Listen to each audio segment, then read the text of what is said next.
पिछले कुछ दिनों में गोल्ड और सिल्वर ईटीएफ्स को देख के लग रहा था कि ये तो एक अनस्टॉपेबल रैली पर है। पिछले सिर्फ एक मंथ की बात करूं तो सिल्वर ईटीएफ्स ने 40 to 50% तक का रिटर्न दिया है, वहीं पे गोल्ड ईटीएफ्स ने 20% तक का रिटर्न दिया है। लेकिन फिर आता है 22 जनवरी का दिन और एक ही दिन में सिल्वर ईटीएफ्स 21% तक क्रैश कर जाते हैं, वहीं पे गोल्ड ईटीएफ्स 12% तक क्रैश कर जाते हैं। मगर लोगों को ये बात डाइजेस्ट नहीं हो पा रही थी क्योंकि एमसीएक्स पर सिल्वर फ्यूचर हार्डली 3 से 4% तक गिरे थे। तो क्वेश्चन आता है, व्हाट रियली हैपेंड?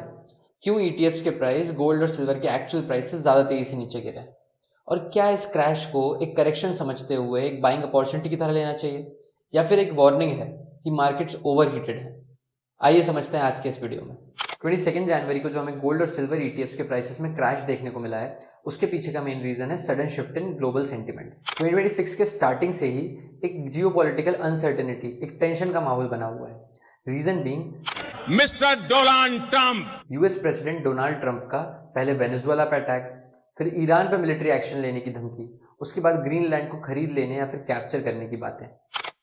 इस टेंशन के माहौल में इन्वेस्टर्स अपना पैसा मूव करते हैं towards safe haven assets like gold and silver. और ये एक बहुत बड़ा कारण है कि गोल्ड एंड सिल्वर के प्राइसेस 2026 में रैपिडली सर्ज करें। 22 जनवरी से ठीक पहले ट्रंप अनाउंस करते हैं कि वो ग्रीनलैंड पे किसी भी टाइप का टैरिफ नहीं लगाने वाले, ना ही कोई मिलिट्री फोर्स यूज करने वाले। And this single development quickly reduce the fear in market and the risk sentiment quickly changed. अब बात करते हैं कि ईटीएफ्स का प्राइस फिजिकल गोल्ड और सिल्वर के प्राइसेस से ज्यादा तेजी से नीचे क्यों गिरा। यहाँ पे ये समझना जरूरी है कि जो ईटीएफ्स होते हैं वो फिजिकल या फिर फ्यूचर गोल्ड और सिल्वर के प्राइसेस के साथ एग्जैक्टली इन लाइन मूव नहीं करते हमेशा, specially during volatile periods. India में गोल्ड और सिल्वर ईटीएफ्स एक स्पेक्युलेटिव प्रीमियम पे ट्रेड कर रहे थे due to heavy retail investors participation and of course due to the geopolitical uncertainty that is there. अब जैसे ही ट्रंप के अनाउंसमेंट के बाद ये सेंटिमेंट्स कूल ऑफ हुए, इन्वेस्टर्स ने ईटीएफ को बेचा और प्रॉफिट बुक करना शुरू कर दिया, because it's easy to book profit on ETFs then to go out in the market and sell the real physical silver and gold.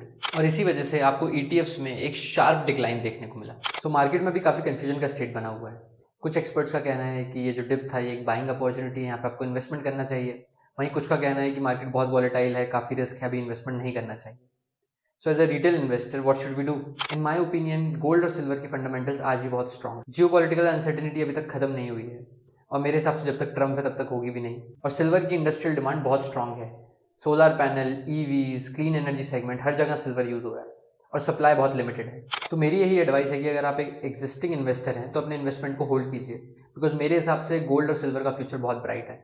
और अगर आप एक न्यू इन्वेस्टर हैं तो फोमो में आके इन्वेस्टमेंट मत कीजिएगा और लमसम इन्वेस्टमेंट से बचिए, बिकॉज जिस पॉइंट पे अभी गोल्ड और सिल्वर है वहां पे लमसम इन्वेस्टमेंट करना could be a very huge risk. और जैसा कि मैं पहले भी अपने वीडियोस में कहता आया हूँ कि अपने पोर्टफोलियो का 10 से 20% गोल्ड और सिल्वर ईटीएफ्स में इन्वेस्ट कीजिए। इससे आपका पोर्टफोलियो डाइवर्स होगा, हेजिंग होगी और आपकी रिस्क भी मिनिमाइज होगी। और हाँ, शॉर्ट टर्म में वोलेटिलिटी एक्सपेक्टेड है क्योंकि आज ट्रंप ने कहा है कि वो ग्रीनलैंड पर अटैक नहीं करेंगे, वहां टैरिफ नहीं लगाएंगे।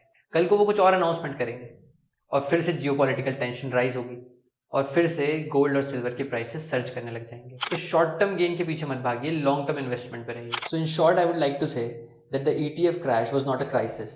It was a correction driven by market sentiment. Gold and silver still plays a very important role in diversifying your portfolio and hedging it. Their fundamentals are pretty strong to say that they are going to keep moving upwards in future. The real risk is taking emotional decisions. So stay financially aware and keep investing your hard-earned money with safety. Thank you for watching and keep following Paisa Vasool for more such videos.